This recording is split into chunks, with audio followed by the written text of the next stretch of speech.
আসসালামু আলাইকুম এভরিওয়ান, সবাই কেমন আছেন? আমি আপনাদেরকে এখন একটা এমন জিনিসগুলা দেখাবো, দেখলে আপনারা আশ্চর্য হয়ে যাবেন। আমি সৌদি আরব মদিনায় থাকি, যেখানে বাসা। আমি আর আমার এক চাচা এই অনেক সুস্বাদু জিনিস, গাছ, ওষুধি গাছ, ধনিয়া পাতা এবং ফুল গাছ এগুলো লাগাইছি। তো চাচা এখন যা লাগায় আসতেছে, ওই যে চাচা, ওটা আমি আপনাদের দেখাবো একটু পরেই। মানে আগে কিছু দেখাই। দেখেন কি সুন্দর সুন্দর ধনিয়া পাতা লাগাইছে, দেখেন তাজা ধনিয়া, সৌদি আরব মদিনা তাজা ধনিয়া।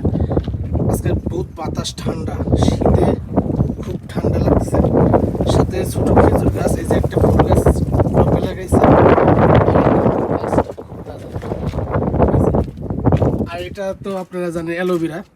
অ্যালোভেরা প্রচুর পরিমাণে অ্যালোভেরা ছিল, এই জায়গায় কেটে দিচ্ছে সাফ করে, এখন নীল কটা রাখছে। এই চাচা কেবল চাচা কি লাগা কে আয়া উধার টমেটো গাছ লাগাইছে।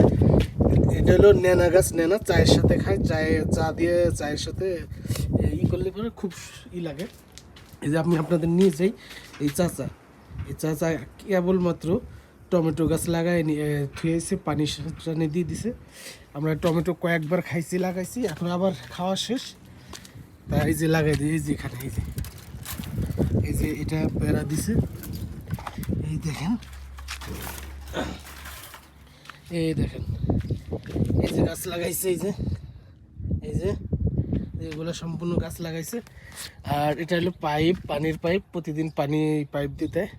তো মনে করেন যে এত সুন্দর একটা সিস্টেম, মানে গতবার যে অনেকগুলা এই জায়গায় পুরা এই জায়গায় মানে টমেটো, মরিচ গাছ, তারপরে আপনার ওই যে ক্যাপসিকাম আছে না, ক্যাপসিকাম এগুলো লাগাইছে।